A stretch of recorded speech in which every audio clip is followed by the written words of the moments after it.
Lariucci aqui diretamente da NCC 8374, audaciosamente indo onde ninguém jamais esteve. É com você, Wendel, fala aí. SG7 Mary 34 no ar. Aqui quem fala é o Wendel Garofalo e Marcos Lariucci. E você está sintonizado no Imortais na Estrada, o podcast que mistura aventuras, mitos e muita resenha boa. Acelere com a gente, porque a viagem só está começando. Episódio 5. Destrinchando o som da perseverança, parte 1. Saudações mortais! Bem-vindo a mais um episódio de Imortais na Estrada.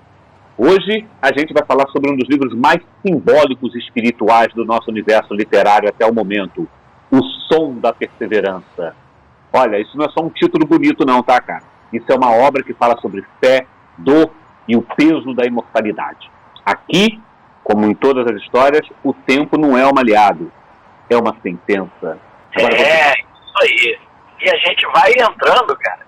Enquanto eu tô aqui na estrada, dirigindo aqui o Pole do Lunar, a gente vai falar do Som da Perseverança, desde a contextualização, existe um textozinho, antes de tudo, que mostra o encontro interessantíssimo dos imortais, do Brighton e do Nicolai, e nós vamos falar até o capítulo 4, que é a carne e o poder que ela detém.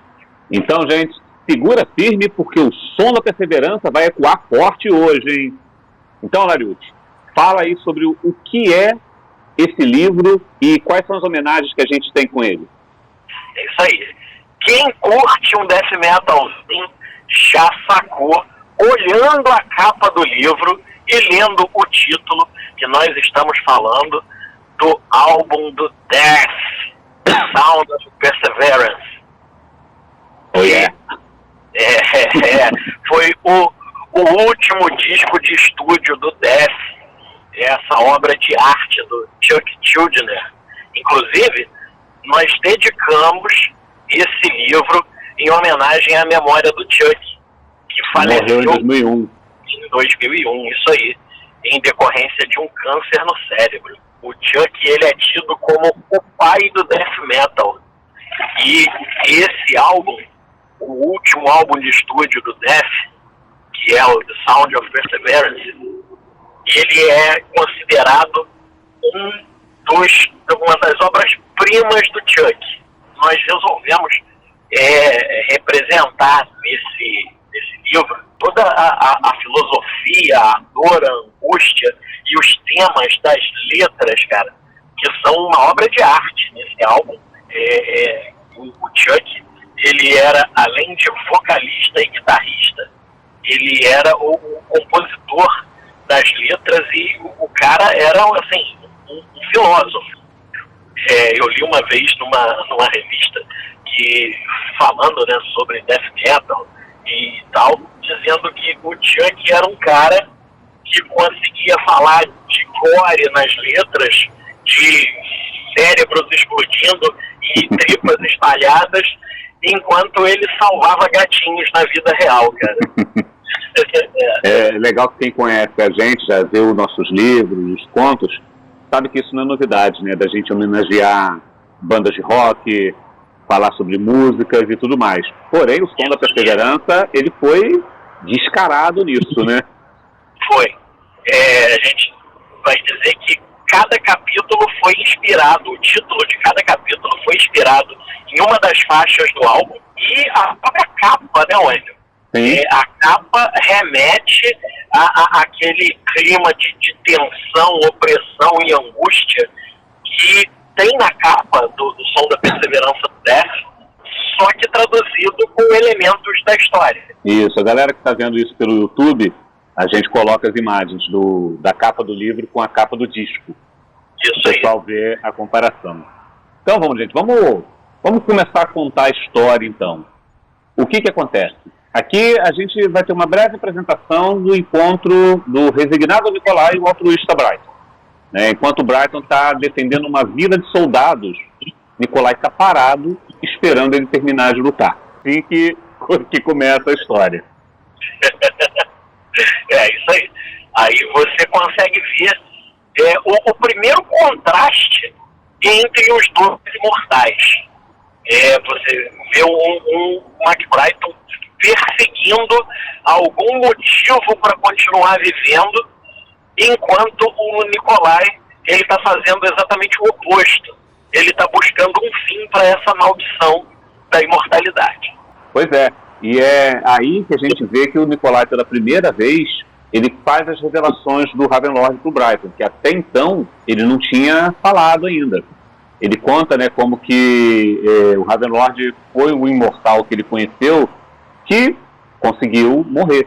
Isso aí traz aquela esperança, né? O Nikolai ele já está com essa esperança já há algum tempo, desde que ele viu isso, que ele testemunhou, viu não, né? Isso aconteceu com o Ravenlord. Viu o jeito dele? Pois é. E o Brighton, ele já viu aquela coisa. Falei, pô, calma aí, tem como eu me livrar disso? Quem viu os 2 episódios anteriores, que a gente fala sobre a maldição do Brighton, a gente afirma que ele não gosta da situação dele, pelas coisas que ele carrega e tudo mais. Até que, embora aqui, ele ainda está levando de boa. Ele ainda não está nem tão amargurado como quando a gente vê o Brighton no conto Mary Jane Last Dance. Lá a gente vê que o peso está começando a bater legal. Pois é, em Mary Jane Last Dance já passaram 1000 anos depois disso aí, né? Eu acho que é suficiente para você ficar chateado já com as coisas. É nesse livro que pela primeira vez Nikolai fala sobre a profecia e sobre o possível artefato que eles chamam de o Círculo de Chamas. Isso aí. E quem lê, apesar dessa ser a primeira missão, nós já falamos isso nos capítulos que nós falamos do Lendas. Sim. Mas é a primeira missão, mas eles já se conheciam, eles já se encontraram antes em outras oportunidades. E isso fica claro nos diálogos que eles têm aí, nesse trecho. Mas eles ainda não eram uma dupla. Ainda não eram companheiros de busca. Como a gente falou antes, né? A famosa dupla de 2. É isso aí. Então agora, já passando dessa parte da apresentação do que é o livro, desse encontro inicial, né? Vamos começar a falar do prólogo, que eu vou deixar para o Larioti falar o nome desse prólogo. O prólogo, assim, propriamente dito, é quando nós entramos na história mesmo, de O Som da Perseverança. O prólogo, ele leva o nome a coroa dos eternos olhos negros, é o Gru Nandif Hulenshiri. Gru Nanduf Hulenshiri. Eu não gostaria de que as pessoas tentassem falar isso não, porque o pessoal pode travar a língua, né? Só ler. Só passa o olho nas letras, gente. Não tem. Eu não lembro se nesse livro em específico nós colocamos o glossário de pronúncia. Esse nome está em gaélico islandês antigo. Pois é. Coisa de Larite. A coroa dos eternos olhos negros. Acabei me aprofundando nas línguas celtas. Pois é. O prólogo, ele o próprio prólogo parece uma invocação. É aqui que a gente conhece o O'Donovan, que já apareceu no Cálice dos Hereges, no Sacrifício dos Puros, mas a gente não sabe exatamente como que as pessoas leram, né? Se as pessoas seguiram nossa dica de leitura, a galera ainda não conhece o Donovan. Ainda não conhece o Donovan. Então estão conhecendo ele agora. O nome dele vai simplificando para Donovan no Cálice dos Hereges, mas a pronúncia é exatamente essa. Na verdade tem um O'Donovan, porque é como os irlandeses, né, na língua gaélica, esse O é como o Mac, do Mac Brighton, do gaélico escocês e do galês. O Mac, ele quer dizer filho de. Esse O de O'Donovan é um pouco mais profundo, é um pouco mais além. Ele vai como descendente de, neto de, pode ser até entendido como filho de, mas é alguma coisa nesse sentido. Aos poucos o nome dele vai simplificando simplesmente para Donovan. Aqui a gente conhece ele como um nobre de Dublin, na Irlanda, no ano de 1030. Esse livro se passa imediatamente após Lendas 2, a Canção do Realejo. A gente conhece ele como um mago, mas também um político, né? Um homem de poder que acredita que ele pode mudar o destino. Ele é um nobre, junto do rei de Dublin, que é o Sigtryg Silkbird. Saúde. É o Sigtryg Barba de Seda. O Donovan, ele é apresentado como um cara frio, calculista, aquele tipo de vilão que não grita, que não ameaça, mas que você sabe que o cara está no controle. Aí ele é vilão mesmo. Quando ele aparece de cara, você já se liga que ele é um vilão. E enquanto ele realiza o ritual, a narrativa mostra o contraste entre a disciplina do estudioso e o fanatismo de quem acredita ser escolhido pelos deuses. Você vê que é aquele cara que ele realmente acredita naquilo que ele está fazendo. Aí tem um ritual que revela a joia da lua, que é o fragmento de uma coroa mítica forjada pelos deuses celtas. E o espírito que ele invoca, ele faz uma invocação, a gente já disse que ele é um mago, ele invoca um espírito que o espírito alerta ele. Ele fala, essa joia observa quem a carrega. Mas ele não está nem aí. Não, tá nada. Ele tem a joia da lua. E aí ele pergunta, ele não sabe exatamente o que ele tem nas mãos. Então, ele invoca um espírito do submundo para dizer para ele. E o espírito alerta. Ele diz que a joia é um artefato poderoso que fazia parte de uma coroa que foi forjada pelos Tuatha de Danann pro o deus Nu, que era o rei dos Tuatha de Danann. Pelo poder dessa coroa, ela foi dividida em 3 fragmentos. E um é a joia da lua. O espírito, praticamente, passa para ele, né? Não faça voodoo. É o que o espírito fala para ele. Ele não tá nem aí. Ele tem os objetivos dele e ele vai perseguir esses objetivos. Como o outro personagem fala também, né? Não enche o saco. E aí, nesse ponto, aparece uma coisa que quebra a imagem do vilão, que você já está começando a pensar ali, né? Que é uma menininha. Uma menininha de 4 anos, muito fofinha e bonitinha. Como é que é o nome dela? Kyuye. Esse é chinês. A menina que vai ser conhecida como futuramente na Filha da Lua. A Filha da Lua. O nome dela em chinês significa lua de outono.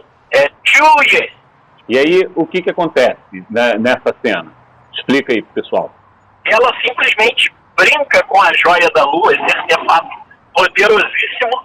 Ela brinca como se fosse um brinquedo de criança. E ela conversa com a pedra, com a joia. Coisa que o poderoso Donovan não conseguia fazer ainda. Ainda não tinha poderes sobre a joia da lua, porque ele não sabia o que era. Pois é, mas qual é dessa menina?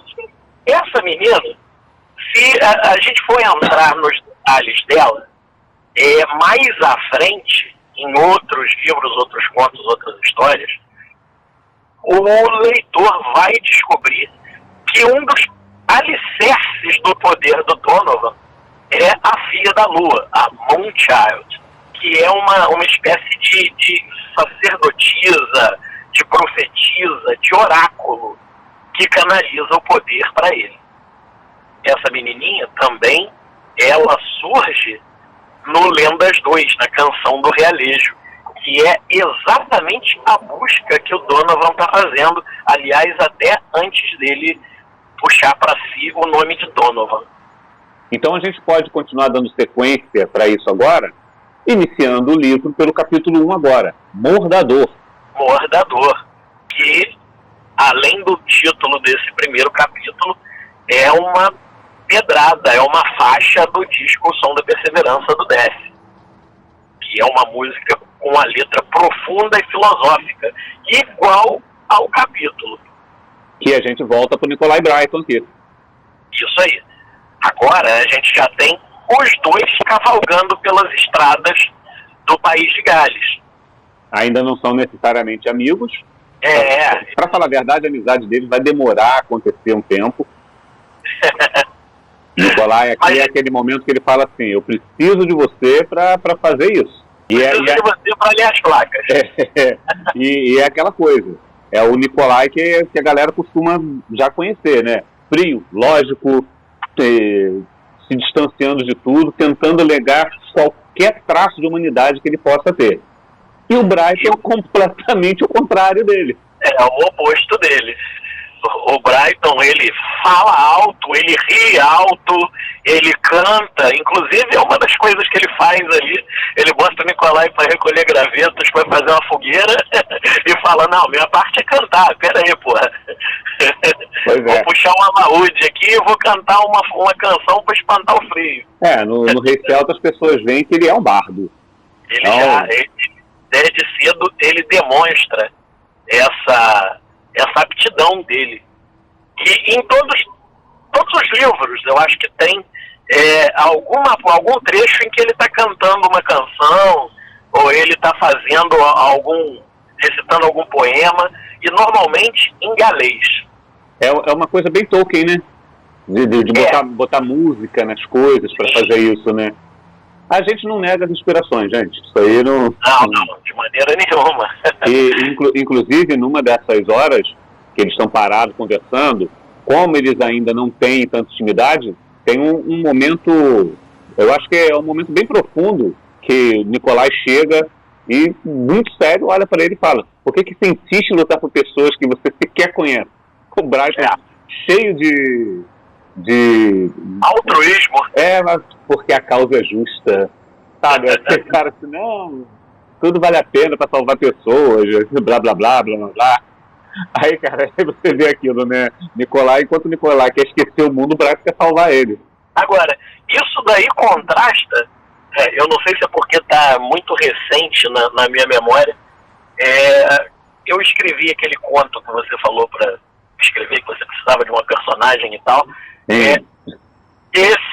Esse Brighton que está aí nesse momento é completamente diferente do que está nesse conto que eu te apresentei, não é? Sim, muita coisa. Muita coisa. Ele tem, ao longo dos séculos e da imortalidade dele, ele tem essas variações desde uma melancolia profunda até assim os picos de alegria e entusiasmo que parece uma máscara para tentar encobrir o tanto de amargura que ele tem.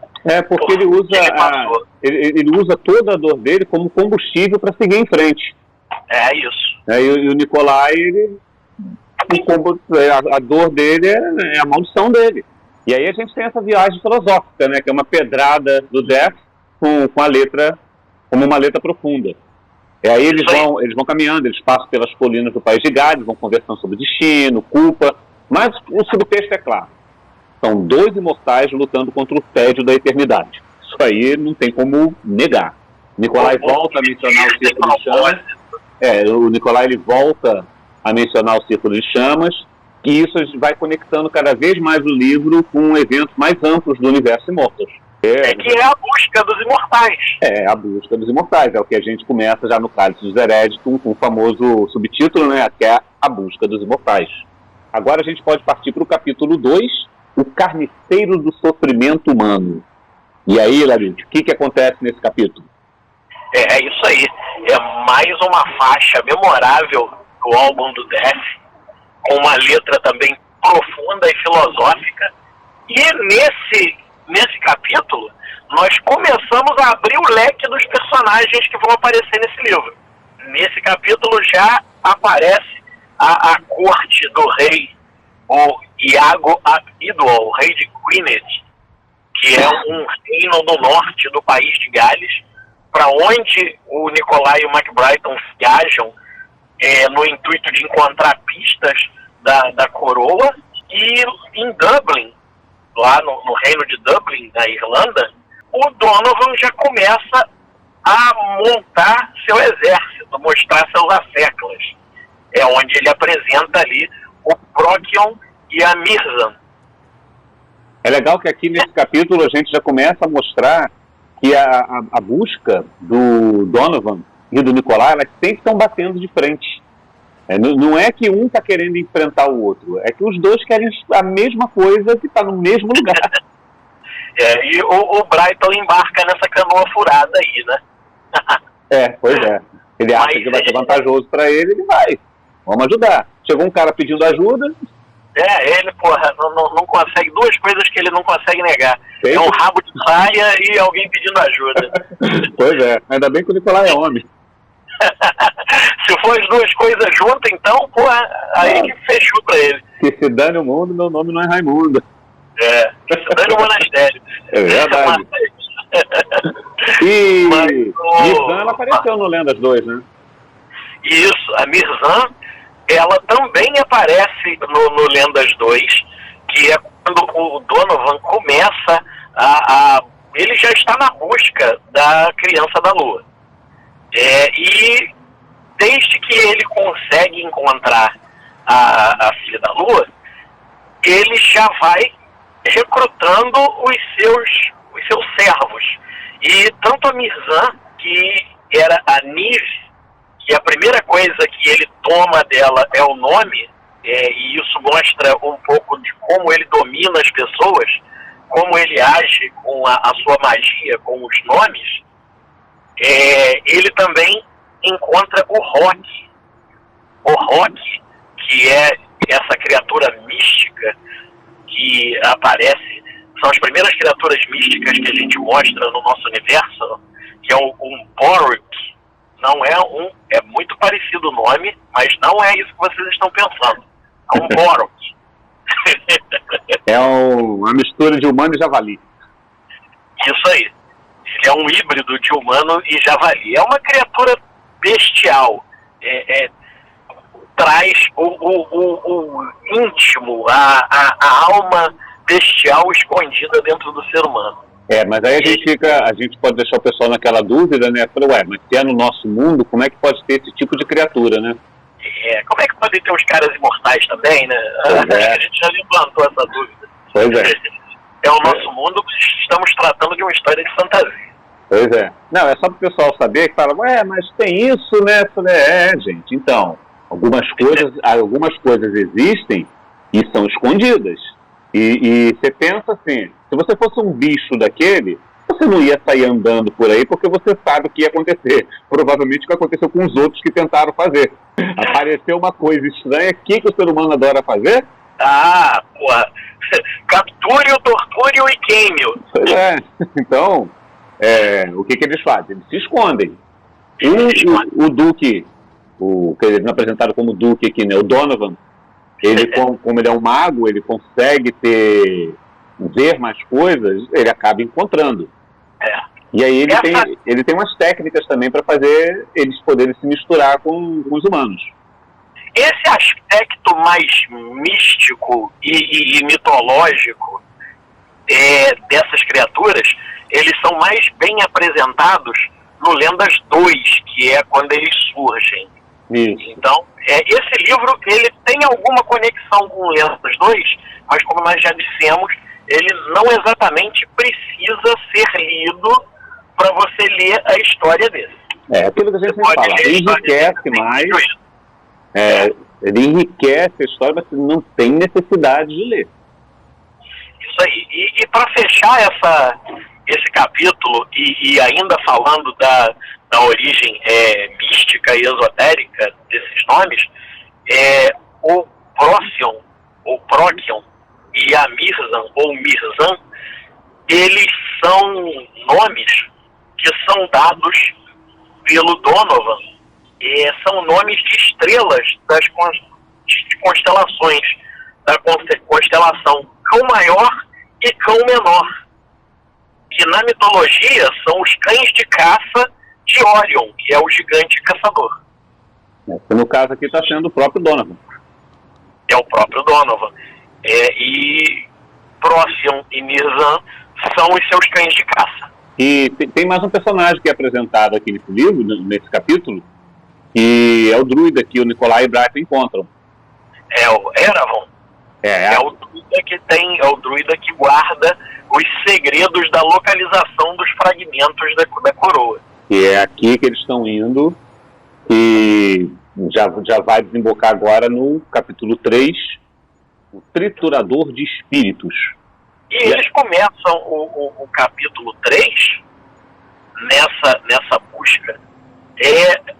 A busca é travestida de interesse político, porque eles se mostram como mercenários, seriam tipo mercenários se propondo a ajudar o rei a lidar com uma invasão do rei de Dublin, o Sigtryg Silkbird, o Barba de Seda, que estaria invadindo as terras do rei Iago, mas, passou um motoqueiro aqui quase raspando no meu retrovisor. Coisas do trânsito.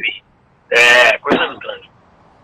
Mas, enfim, a gente entra no Triturador de Espíritos, que é mais um capítulo forjado em cima de uma letra de uma das faixas do disco do Death, que mostra que o verdadeiro triturador de espíritos é o tempo, é essa luta contra a vida sem propósito, contra essa falta da vontade de viver e a obrigação, a maldição de continuar vivendo.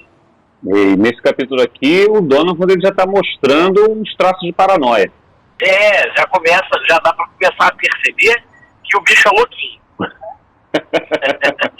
Totalmente fora da caixinha. Se as pessoas pegaram já quem é o Donovan, em quem a gente se inspirou, dá para entender, né? A gente usa todas as imagens do Donovan. Eu não sei se a gente já falou isso para as pessoas, né? Em quem que a gente se inspira tanto para ser ele. E é o falecido Ozzy. Mas é o Ozzy dos anos 80. Príncipe das Trevas. Mas, gente, é o Ozzy dos anos 80. Vocês têm que buscar como era o Ozzy dos anos 80 para ver, que aí vocês vão ver toda aquela loucura do Ozzy. O clipe de The Ultimate Sin, ou Shot in the Dark. Pois isso aí você olha, cara, esse é o Donovan. Aquela cara de louco, que é o Ozzy, né? O Ozzy. Essa galera não lembrar do Ozzy já mais velho, que tava mais calmo. Tem que pensar o Ozzy loucão dos anos 80. O que comia morcego. O Ozzy comedor de morcego. E uma das coisas que chama a atenção é que, principalmente quando ele tá com a Filha da Lua, ele mostra um outro lado. Ele mostra um lado mais terno, paternal, o que revela que será que ele realmente é esse vilão tão malvado assim, como ele parece ser? Ou ainda existe espaço para o amor dentro do coração dessa criatura? Em algum momento você vê quando ele está com ela, ele é carinhoso, afetuoso. Aqui a gente vê, né, que, como você falou, cara, a imortalidade ela cobra seu preço, já tem aquela coisa da sanidade. Você tem o Donovan paranoico, endurecido pra caraca, ele não fala em redenção, ele não fala em sabedoria, ele quer dominar. Você já começa a ver que os planos dele são muito diferentes do plano do Nicolai e do Brian. Sim. Eles querem a mesma coisa, mas para fins completamente diferentes. E além desse choque de objetivos aí, você vê que os caminhos deles estão fadados a se cruzar de qualquer maneira. Porque tudo o que o Donovan descobre, né, a respeito da Joia da Lua e da Coroa é o que o druida o Eravon vai revelar para os imortais, para o Bryson e para o Nicolai. E quando o Donovan ele envia os seus asseclas, a Mizan e o Próximo, seus cães de caça, na busca dessas informações, porque ele vai também atrás desse druida, eles acabam se confrontando, acabam se encontrando, cada um com um dos respectivos imortais, o Brighton e o Nikolai, e isso daí acontece nesse capítulo e no próximo. Que é a carne e o poder que ela detém. Que nesse capítulo ainda, do Triturador de Espíritos, termina com o choque, o encontro de Procyon e Nikolai. Eles se enfrentam aí. Vai ser Procyon versus Nikolai e Brighton versus Mizan. No próximo capítulo. Que é, agora a gente vai falar, a carne e o poder que ela detém, para a gente encerrar a primeira metade do livro. Exatamente. Primeira metade do livro completa com esse capítulo, que é também um capítulo com uma letra de uma das faixas do Death, inclusive uma das faixas com a letra mais simbólica e assim, mais profunda, né, em termos de emoções e do que essas emoções causam com a pessoa e seus conflitos. É justamente uma música que fala de desejos, de vontades e das consequências. Aquele limite, né, entre humano e divino. Isso aí. E aí a gente vai ver já o Nikolai sentindo... Ele estava um pouco calmo no início, só que agora você vai ver o Nikolai raivoso, lutando contra o próximo. O Brighton começando a sentir culpa, o Donovan começando a ficar cada vez mais louco. E legal que a gente consegue ver uma coisa assim, você vê que você não tem personagens principais todos heróis. A gente tem o Nikolai e o Brighton como os protagonistas da história, mas a gente mostra em diversas vezes que eles não são necessariamente exemplos a serem seguidos. Cada um tem as suas angústias, os seus momentos, as suas fraquezas, os seus esqueletos no armário. Verdade, e põe esqueleto nisso. E esse capítulo, ele mostra um choque de objetivos também, que mostra que o Nikolai não conta tudo pro Brighton. Por quê? O Nikolai volta a falar da Selena, mas não pro Brighton. Ele esconde esse aliado que ele tem, essa fonte de onde ele tira as suas pistas, porque a Selena aparece pela primeira vez até esse momento, né, com esses livros publicados. Ela aparece trazendo informações para o Nikolai. A Selena é um grande mistério que a gente vai manter por um tempo. Que o Brighton, só para vocês terem ideia, o Brighton nunca viu. Quando futuramente o Nikolai começa a falar, o Brighton chega a achar que é loucura dele. Ele acha que é uma pessoa que não existe, porque ele nunca viu. E o Nikolai não conta as coisas pro Brighton, porque justamente isso, ele não confia no Brighton ainda. Vai demorar um bom tempo até o momento em que ele vai confiar no Brighton, e aí sim eles vão ser parceiros em que um vai lutar pelo... O Brighton luta pelo Nikolai por diversas vezes. O Nikolai fala várias vezes, né? Eu não sou seu amigo. Nós somos companheiros, você não é meu amigo. É isso. E o Procyon, ele vai se ferrar porque ele pega um Nikolai full pistola. Pois é. Bonita coisa. Ele vai aprender que, o Nikolai não é só um cara cego. Correto. E eu acho que até esse momento, o Donovan nem tá sabendo que são eles. Ele sabe que tem gente lá, mas ele não sabe que é o Nikolai. Ele ainda não sabe, porque os espiões, os cães de caça dele, ainda não levaram essa informação. Eles vão levar depois dos seus respectivos encontros.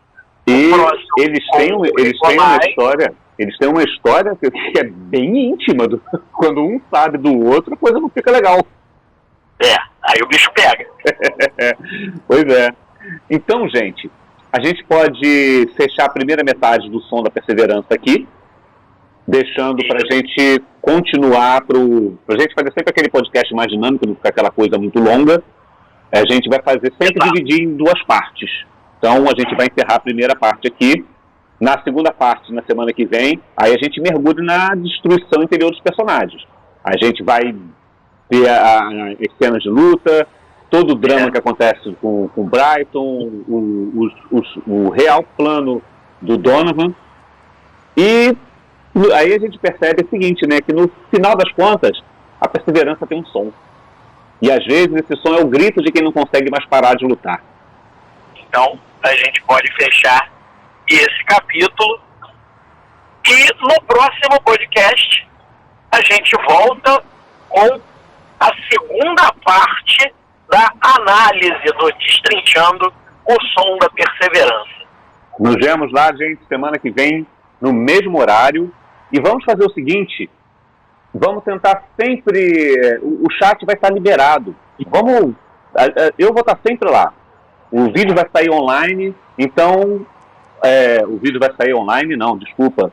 O vídeo, ele sai como se fosse uma live. Então, embora já esteja gravado, eu vou estar online. Então, se alguém quiser entrar e bater um papo lá, fazer alguma pergunta, pode ir, tamo lá. Eu, se não estiver guiando o bode do Lunar, eu vou estar online também. Então, gente, a gente espera vocês lá, vamos interagir. A gente se encontra semana que vem, nesse mesmo horário. Um abraço a todos. Tchau, tchau. Abraço! Você ouviu Imortais na Estrada, um oferecimento de DM 986.7 FM, sempre na sua sintonia. Agora nas ondas médias dessa galáxia, ZYB 853. Boa noite, Brasil. Boa noite, mundo. SG 7 MED 13 4, desligando.